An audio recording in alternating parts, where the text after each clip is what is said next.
Hey guys, welcome back. So ரொம்ப நாளா நம்ம எதிர்பார்த்துட்டு இருந்த இந்த Realme 10 ஸ்மார்ட்ஃபோன் இன்னைக்கு இந்தியாவில் வந்து ஃபைனலாக லான்ச் பண்ணியிருக்காங்க. ப்ரைஸிங் நம்ம பார்த்தோன்னா ஒரு மிக்சடான ஃபீல் தான் கொடுக்குது. ஸோ டக்குன்னு வந்து ஓவர் ப்ரைஸ்டும் சொல்ல முடியல, டக்குன்னு வந்து ஒரு நல்ல ப்ரைஸிங்க்கு லான்ச் பண்ணியிருக்காங்கன்னு சொல்ல முடியல. ஆல்ரெடி வந்து இந்த ஸ்மார்ட்ஃபோனோட ஸ்பெக்ஸ் வந்து நம்ம சேனலில் பண்ணியிருக்கோம்.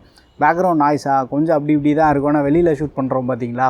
ஸோ இந்த வீடியோவில் மட்டும் கொஞ்சம் அட்ஜஸ்ட் பண்ணிக்கோங்க. ஸோ இந்த வீடியோவில் வந்து நம்ம இந்த Realme 10 ஸ்மார்ட்ஃபோன் பற்றி தான் வந்து டிஸ்கஸ் பண்ண போகிறோம். ஸோ ஸ்பெக்ஸு இதை பற்றிலாம் எதுவும் பெருசாக வந்து நான் பேச போகிறதில்ல. ஸோ நம்ம சேனலில் ஒரு 2-3 நாள் முன்னாடி வந்து இந்த ஸ்மார்ட்ஃபோனில் என்ன ஸ்பெக்ஸ்லாம் வரப்போகுது அப்படின்றத பற்றி ஒரு வீடியோ பண்ணியிருக்கோம். ஸோ நீங்கள் இன்னும் பார்க்கல அப்படின்னா மறக்காமல் அந்த வீடியோ செக் பண்ணி பாருங்கள். பட் அதுக்கு முன்னாடி வந்து இந்த ஃபோனில் ஒரு சில விஷயம் நம்ம அந்த வீடியோவில் வந்து மிஸ் பண்ணோம் பார்த்தீங்களா, அதை வந்து உங்கள்கிட்ட கிளாரிஃபை பண்ணிடுறேன். ஸோ ஒரு சிங்கிள் ஸ்பீக்கரோடு தான் வருது. ஸோ பாட்டமில் வந்து சிங்கிள் ஃபேரிங் ஸ்பீக்கர் கொடுத்துருக்காங்க. பட் இந்த வாட்டி வந்து லவுட்னஸை என்ஹான்ஸ் பண்ணியிருக்கோம் ரியல்மிலேருந்து சொல்கிறாங்க. போன ஜென்ரேஷன் இல்லை Realme 8 அளவுக்கு கூட அந்த லவுட்னஸ் இருந்தால் சூப்பராக இருக்கும். அதுக்கப்புறமா வந்து ஒரு சில பேர் வந்து சார் வேல்யூ என்னவாக இருக்கும் அப்படின்னு கேட்டிருந்தீங்க. ஹெட் வந்து 1.138 வாட் பெர் கேஜி இருக்குது. பாடி வந்து 1.112 what per KG. So head and body sir value வந்து நியர் 1.2 வாட் அப்படின்னு கூட நம்ம வச்சுக்கலாம். பட் இது வந்து ஓரளவுக்கு டீசெண்டான சார் வேல்யூ தான்.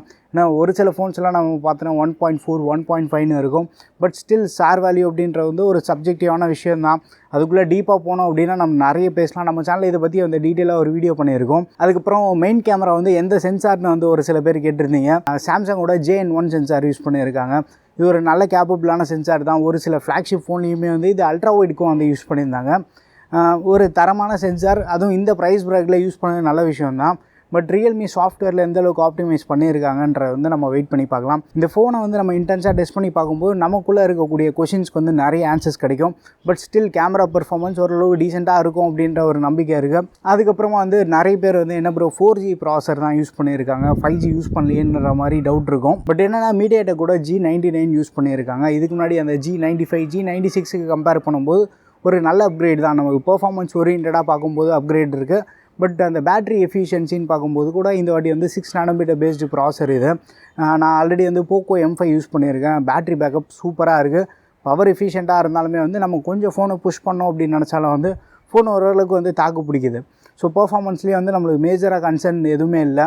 அண்ட் நார்மல் கேஷுவல் கேம்ஸ் எல்லாமே வந்து ஈஸியாக ஹேண்டில் பண்ணோம். BGM எல்லாமே வந்து ஓரளவு டீசெண்டான FPSோடு நம்ம இந்த கேம் வந்து இந்த ஃபோனில் வந்து கேம் விளையாடலாம். G99 வந்து குவால்கமோட கம்பேர் பண்ணோம் அப்படின்னா Snapdragon 4 Gen 1 இருக்குது பார்த்தீங்களா. ரெண்டுமே வந்து நியர் ஈக்குவல் ஸ்கோர்ஸ் தான் வந்து ப்ரொடியூஸ் பண்ணியிருக்கு. 4 Gen 1 அளவுக்கு வந்து நம்ம பெர்ஃபார்மன்ஸ் வந்து நம்ம இதில் எதிர்பார்க்கலாம்.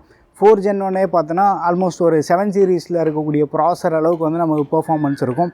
G99 வந்து Dimensity 700 அளவுக்கு வந்து பெர்ஃபார்மன்ஸ் இருக்கும்னு வச்சுக்கலாம். Dimensityலேயே நம்ம பார்த்தோன்னா 810 ப்ராசர் இருக்குது. நல்ல ஒரு கேப்பபிளான ப்ராசர். ஸ்டில் ஒரு ரா பெர்ஃபார்மன்ஸும் வந்து நல்லாயிருக்கும். பட் அந்த ப்ராசர் யூஸ் பண்ணியிருந்தாங்கன்னா மாசாக இருந்திருக்கும். ஏன்னா அது கொஞ்சம் பழைய ப்ராசர் தான். ஒரு வருஷத்துக்கு மேலே ஆகிடுச்சு மார்க்கெட்டுக்கு வந்து.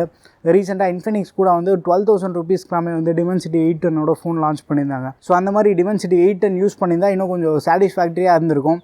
ஏன்னா ஸ்லைட்டாக அந்த ரா பெர்ஃபார்மன்ஸ் நம்ம பார்க்கும்போது G99ஓட 810 வந்து கொஞ்சம் பெட்டராகவும் இருக்குது. பட் இந்த வருஷம் வந்து நம்ம நிறைய G99ஓட ஃபோன்ஸ் வந்து எதிர்பார்க்கலாம். அதுக்கடுத்து வந்து 5G இல்லையே அப்படின்ற மாதிரி இருக்கும். 5G வந்து இப்போதைக்கு ரொம்ப ஒரு ஸ்டேபிளாக இருக்குதுன்னு சொல்ல முடியாது. பட் 5G வந்து வீட்டுக்குள்ளேயும் வந்து 5G கிடைக்க ஸ்டார்ட் ஆகிருக்கு. பட் ரொம்ப ஸ்டேபிளான கனெக்ஷனில் 5G திடீர்னு கட் ஆகிட்டு வந்து 4G வரும். நான் சென்னையில் நிறைய பிளேசஸ்லேயும் வந்து செக் பண்ணி பார்த்துருந்தேன். 5G வந்து அந்தளவுக்கு ஸ்டேபிளாக இல்லை. பட் ஸ்பீட்ஸ்லாம் பார்க்கும்போது பயங்கரமான ஸ்பீட்ஸ் வந்து கிடைக்குது. ரீசெண்டாக T-Nagarல போய் A52s டெஸ்ட் பண்ணப்போ கிட்டத்தட்ட 800 Mbps ஸ்பீட் கிடைக்குது. 4Gலாம் நமக்கு அந்தளவுக்கு ஸ்பீட்ஸ் கிடைக்காது. நார்மலாக ஃபோனோட இன்டர்நெட்டை யூஸ் பண்ணி நம்ம என்ன பண்ணுவோம், மீடியா கன்சப்ஷன், சோஷியல் ப்ரௌசிங், இந்த மாதிரி யூசேஜ்க்கெல்லாமே வந்து 4G நமக்கு சஃபிஷியண்ட்டாக இருக்கும். ஸ்டில் 5G ஸ்டெபிளைஸ் ஆகிறதுக்கு ப்ளஸ் வந்து ரூரல் ஏரியாஸ்லாம் கவர் ஆகிறதுக்கு கொஞ்சம் டைம் எடுக்கும். ஸோ 5G வந்து எனக்கு பெரிய அளவுக்கு இம்பார்ட்டன்ட் இல்லைன்னு நினைக்கிறவங்க வந்து சூஸ் பண்ணலாம். வீட்டில் வந்து வைஃபை இருக்குது அப்படின்றப்போ அந்த மாதிரி யூசர்ஸ்லாம் 5G வேணுன்ற அவசியமே இல்லைல்ல. அது மட்டும் இல்லாமல் 5G நம்ம யூஸ் பண்ணும்போது பேட்ரி பேக்கப்லேயே வந்து ஓரளவுக்கு இம்பேக்ட் இருக்குது நமக்கு. ஸோ 4G அளவுக்கு வந்து 5G வந்து அந்தளவுக்கு எஃபிஷியண்ட்டாகவும் இல்லை, கொஞ்சம் சீக்கிரமாக வந்து நமக்கு ட்ரெயின் ஆகுது. அண்ட் இன்னொரு விஷயம் என்ன அப்படின்னா ஸ்டோரேஜ் விஷயத்தில் பார்க்கும்போது Realme 10 வந்து 64 GB மினிமமாக லான்ச் பண்ணியிருக்காங்க. அதுதான் கொஞ்சம் ஹிக்கப்பாக இருக்குது. ஏன்னா ஃபோன் வந்து பேஸ் வேரியண்ட்டே 14,000 கொண்டு வந்திருக்காங்க. மினிமமே வந்து ஒரு 4+128 GB இந்த மாதிரி வேரியண்ட்டோட கொண்டு வந்திருந்தால் நல்லா இருந்திருக்கும். பட் மினிமம் 64 GB இருந்தாலுமே வந்து அதை கவுண்டர் பண்ணுற மாதிரி வந்து டெடிகேட்டட் ஸ்லாட் கொடுத்துருக்காங்க. பட் இல்லை, அவங்க வந்து அந்த மாதிரி டெடிகேட்டட் ஸ்லாட் கொடுத்துட்டோன்ற மாதிரி ஜஸ்டிஃபை பண்ணலாம். பட் என்னோடய ஒப்பீனியன் என்ன அப்படின்னா 2023 அதுவும் 14,000 அப்படின்றப்போ மினிமம் 128 GB நீங்கள் ஆஃபர் பண்ணலாமே அப்படின்ற மாதிரி தான் தோணுது. பட் ஸ்டில் அந்த பேங்க் ஆஃபர்லாம் யூஸ் பண்ண முடிஞ்சால் வந்து ஒரு 13,000 கிடைக்கும். ஒரு டீசெண்டான ஸ்டோரேஜ் இருக்கும். பட் ஸ்டில் அந்த ஸ்டோரேஜில் தான் வந்து கொஞ்சம் ஒரு சின்னதாக இடிக்குது. பட் அதுவே வந்து ஒரு சில பேர் சொல்லலாம் 8GB 128GB வேரியன்ட் இருக்கே அப்படின்னா. பட் அதோட ப்ரைஸிங் வந்து கொஞ்சம் அதிகமாக தான் இருக்குது. அந்த 8GB மாடலே வந்து ஆல்மோஸ்ட் ஒரு 17,000 rupeesக்கு வந்து லான்ச் பண்ணியிருக்காங்க. அண்ட் டிஸ்பிளேக்கு வந்து White 1L1 சர்டிஃபிகேஷன் இருக்கான்னு கேட்டிருந்தீங்க. டிஸ்பிளேக்கு வந்து White 1L1 சர்டிஃபிகேஷன் வந்து கொடுத்துருக்காங்க. டிஸ்பிளே வந்து கம்ப்ளீட் பேக்கேஜாக தான் கொடுத்துருக்காங்க. மினிமம் வந்து 6GB RAM option, 128GB storage இந்த மாதிரி கொடுத்து ஒரு 1000 rupees அதிகமாக வந்து லான்ச் பண்ணியிருக்கலாம். பட் இவங்க வந்து ப்ரைஸ் கொஞ்சம் காம்படிட்டிவாக இருக்கிறதுக்காக 4GB அண்ட் 64GB ஸ்டோரேஜ் வந்து சூஸ் பண்ணியிருக்காங்க.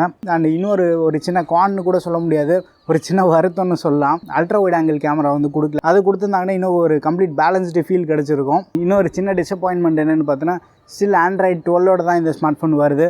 நான் வந்து Android 13 வரும் அப்படின்றதான் எதிர்பார்த்துட்டு இருந்தேன். January 15 வந்து ஃபர்ஸ்ட் சேல் ஸ்டார்ட் பண்ணுறாங்க.